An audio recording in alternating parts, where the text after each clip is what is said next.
The day my unemployed brother learned what being head of the family really means. People say you can't choose your family, and man, do I understand that. I've got one brother, Marcus, older than me by 3 years. If you asked him, he'd tell you being the oldest automatically made him the leader, the protector, the authority. The problem? Marcus hadn't held a job in over 4 years. He lived at home with me and our parents, lounging on the couch all day, controller in hand, playing video games until 2 in the morning. He always had an excuse ready. The economy's rough. Nobody's hiring right now. I'm waiting for the right opportunity. But despite his unemployment, Marcus strutted around the house like a CEO. He barked orders at me like I was his assistant. Take out the trash. Pick me up some food on your way home. Don't talk to mom and dad like that. I'm the man of the house. The man of the house. Those words made my blood boil every single time. Because while Marcus was sprawled on the couch, I was the one working full time, paying bills, and running errands for our aging parents. Yet somehow, in his head, he was the head of the family. Now, my parents weren't blind.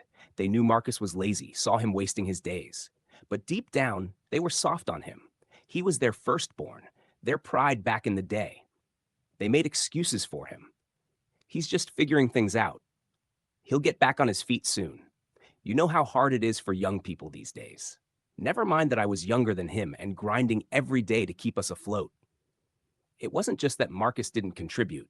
He drained us. He borrowed money from our parents and never paid it back.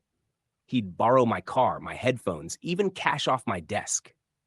When I confronted him, he'd laugh it off. You're family, man. What's mine is yours. What's yours is mine. Easy to say when the scale was tipped entirely in his favor. And yet, at every family dinner, Marcus puffed out his chest and made grand declarations. We need to cut expenses. We should move to a cheaper place. We have to be more disciplined, all while contributing absolutely nothing. Things boiled over one night at dinner. I had just gotten home from a 12-hour shift, sweaty, exhausted, still in uniform. I sat down at the table ready to eat in silence. Marcus leaned back in his chair like a king. You're late, he said. I blinked. Late for what? Dinner. I told Mom we need to start eating earlier. It's better for digestion. I stared at him. You don't even pay for the food. He waved me off. That's not the point. As head of the family, I set the schedule. I laughed. I couldn't help it. A bitter, tired laugh that made Mom frown and Dad shift uncomfortably. Head of the family? I said. You don't even have a job, Marcus. His face darkened. Watch your mouth. Don't disrespect me in front of Mom and Dad. That was the breaking point. I didn't argue. I didn't slam the table. I just chewed my food in silence while a plan formed in my head. If Marcus wanted to be the head of the family, then it was time to let him see what that really meant. The opportunity came fast. One evening, Mom mentioned the electric bill had gone up again. We need to find a way to bring it down, she sighed. Marcus jumped in. I'll handle it. I nearly choked on my drink. You'll handle it? Yeah, he puffed his chest. Head of the family takes care of bills, right? Don't worry, I got this. Mom and Dad lit up, relieved. That would be wonderful, Marcus. That's when I struck. Perfect, I said smoothly.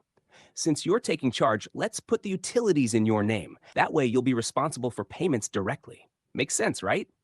He froze, but with both parents watching, he couldn't back down. He smirked. Yeah, sure, no problem. And just like that, the first seed was planted. Over the next week, I encouraged Mom and Dad to let Marcus handle more. Grocery shopping, phone calls, even rent for the month. Each time, he agreed with bravado. Each time, I made sure the responsibility landed squarely on his lap. And each time, he failed. He forgot to pay the electric bill. A late fee appeared. He went grocery shopping and came home with chips, soda, and frozen pizza.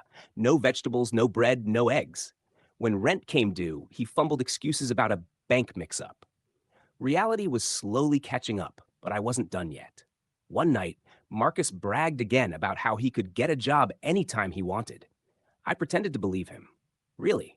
Funny you say that. My boss mentioned they're hiring at my place. Full benefits. Since you're the head of the family, you should take it.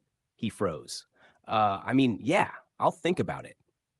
No need to think, I said, grinning. I already told him about you. He wants you to come in for an interview next week. His face went pale. You what?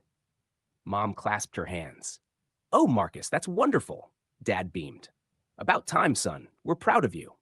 Marcus looked like he wanted to crawl under the table, but he was trapped. For the first time in years, he had no excuse.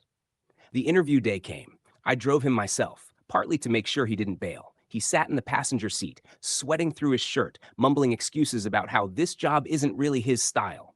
Head of the family doesn't get to pick and choose, I told him. He provides. That's what you always said, right? He glared, but stayed silent. The interview lasted 15 minutes. He bombed. No resume, no preparation, stumbling through every question.